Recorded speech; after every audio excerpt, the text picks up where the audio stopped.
নগাঁও চহৰত অনুষ্ঠিত হয় মেকআপৰ এদিনীয়া কৰ্মশালা। নগাঁও চহৰৰ বৰঘাটৰ এখন হোটেলত যোৱা 7 ছেপ্টেম্বৰত এজে ক্ৰিয়েশ্যনৰ উদ্যোগত জ্যোতিস্মিতা নাথ হাজৰিকা আৰু গুণগুণৰ সহযোগত এদিনীয়াকৈ অনুষ্ঠিত কৰে মেকআপৰ এদিনীয়া কৰ্মশালা। আজি মেকআপ কৰ্মশালাত জিলাখনৰ বিভিন্ন প্ৰান্তৰ যুৱতী আৰু বোৱাৰীসকলে অংশগ্ৰহণ কৰেহি। আজি কৰ্মশালাৰ মেকআপ আৰ্টিষ্ট বৈদ্যশ্ৰী গগৈ অংশগ্ৰহণ কৰে। কৰ্মশালাৰ শেষত অংশগ্ৰহণকাৰী প্ৰতিযোগীসকলক মানপত্ৰ প্ৰদান কৰে। আজি অনুষ্ঠানটিৰ শলাগৰ শৰাই বহাই সকলোৰে পৰিচিত বিহু নাচনী জাগৃতি কলিতাই। মই মেকআপ আৰ্টিষ্ট বৈদ্যশ্ৰী গগৈ আজি উপস্থিত আছোঁ নগাঁৱত এজে ক্ৰিয়েশ্যন মেকআপ আৰ্টিষ্ট গুণগুণ আৰু জ্যোতিস্মিতাই আয়োজন কৰা মেকআপ ছেমিনাৰ এটাত one day look and learn, যিটো মেকআপ পাৰ্টনাৰ হিচাপে আছে পেক কছমেটিক্স। আৰু খুব ভাল লাগিছে ইয়ালৈ আহি, বহুত মেকআপ আৰ্টিষ্ট ইয়াতে গোট খাইছে।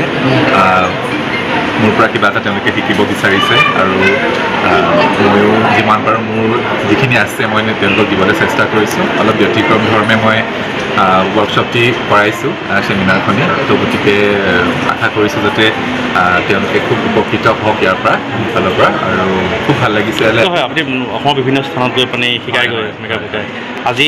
আজি কেনেকুৱা এটা পৰিৱেশ পাইছে? আজি সেই কেনেকুৱা লাগিছে?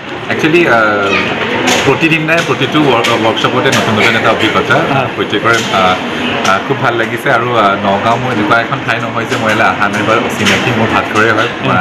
নগাঁৱৰ লগত এটা মানে এটেচমেণ্ট আছেও, তো খুব বেছি ভাল লাগিছে। সহযোগিতা সকলোৱে কৰিছে।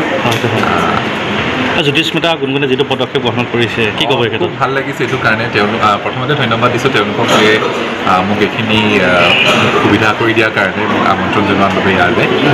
খুব ধুনীয়াকৈ তেওঁলোকে এৰেঞ্জ কৰিছে। আজি 2 মাহমানৰ আগতে তেওঁলোকে মোক ফোন কৰিলে যে বৈদ্যশ্ৰীদা এনেকৈ আমি এনেকৈ ছেমিনাৰ এখন এটেণ্ড কৰিব বিচাৰিছোঁ। আমাৰ এতিয়া বহুতখিনি মেকআপ আৰ্টিষ্টে পটককৈ য'ত ত'ত গৈ পিনে অসুবিধাও হয়, সকলোৰে সময়ৰো অকণমান অসুবিধা হয় ঘৰুৱা কিছুমানৰ কাৰণে। গতিকে আপুনি যদি আহে তেতিয়া আমি তেনে হেৰি কৰিব পাৰোঁ। তাকে যিখিনি ষ্টুডেণ্টে শিকিছে আজি কেনেকুৱা পাইছে? এতিয়া তেওঁলোকৰ যদি আপোনালোকে পাই থয় তেওঁলোকে ক'ব। মই মোৰ ফালৰ পৰা যিমানখিনি পাৰিছোঁ দিছোঁ। আৰু মই ভাবিছোঁ যে আজি 14 years ৰানিং মোৰ মেকআপ লাইনত, গতিকে মোৰ ফালৰ পৰা যিমানখিনি আপোনাৰ এক্সপিৰিয়েঞ্চ তেওঁলোকক বিলাই দিবলৈ চেষ্টা কৰিছোঁ। ধন্যবাদ। আজি নগাঁৱত এদিনৰ ছেমিনাৰ মেকআপ আয়োজন কৰিছে, আৰু লগতে আপোনাৰ পৰিচয় দিয়কচোন। মই এজন মেকআপ আৰ্টিষ্ট হিচাপে কাম কৰি আহিছোঁ। আৰু আমি মানে ছেমিনাৰ এখন পাতা বহুত আগৰ পৰা ভাবি আছিলোঁ।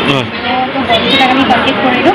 তেতিয়া ক'লে তোমালোকে যদি পাৰা কৰিব তেতিয়াহ'লে মই যাম নিশ্চয়। তো আমি যিমানখিনি পাৰোঁ চেষ্টা কৰিছোঁ কৰিবলৈ। আৰু এতিয়া হয়, চিন্তাধাৰাটো কেনেকৈ আহিলে? চিন্তাধাৰাটো মানে ধৰক বেলেগে ধৰক আমাৰ চিনিয়ৰ বা আছে নহয়, তেওঁলোকে মানে ধৰক পাতা আমি তেনেকৈ দেখিছোঁ। আমি ভাবিলোঁ যে তেওঁলোকে যদি পাৰিছোঁ আমি নিশ্চয় পাৰিম। তেওঁলোকক দেখিছোঁ যেতিয়া আমি চেষ্টা কৰি চাওঁ কি হয়, লাইফটোত এবাৰ ৰিস্ক লৈ চাওঁ। ভগৱানৰ আশীৰ্বাদত বৈদ্যশ্ৰীতাৰ আশীৰ্বাদত আমি এইখিনি ছাকচেছ হ'লোঁ, বৰ্তমান হ'লোঁ। আৰু মানে হ'লোঁ বুলিয়ে ক'ব লাগিব, যিহেতু আমি বহুত কষ্ট কৰি এইখিনি কৰিব পাৰিছোঁ আৰু এইখিনি কৰিবলৈ সক্ষম হ'লোঁ আজি। ধন্যবাদ। মই মোৰ ঘৰ জাজৰিত, মই এগৰাকী মেকআপ আৰ্টিষ্ট হয়। আৰু বহুত কষ্টৰ ফলত ছেমিনাৰখন পাতিছোঁ। আৰু গতিকে সকলোকে মই মোৰ ফালৰ পৰা অনুৰোধ কৰিছোঁ যে কোনেও এইটো ক্ষেত্ৰত বেয়া নাপাব। আমাক যিমানখিনি আমি পাৰিছোঁ আমি সিমানখিনি কৰিছোঁ। আৰু নগাঁও জিলাৰ বিভিন্ন প্ৰান্তৰ যি মেকআপ আৰ্টিষ্টসকলে আহি অংশগ্ৰহণ কৰিছে, আজি সঁহাৰি জনাইছে, কি ক'বা? হয়, সঁহাৰি জনোৱাৰ কাৰণে তেওঁলোকক অশেষ ধন্যবাদ। আমি হয়তো তেওঁলোকে যিমানখিনি হয়তো ইয়াত আশা কৰি আছে আমি হয়তো ইমানখিনি দিব নোৱাৰিবও পাৰোঁ। তো গতিকে তেওঁলোক আহিছে, ভাল লাগিছে। আগলৈও কৈ যাব। আগলৈও কৰিব। ধন্যবাদ।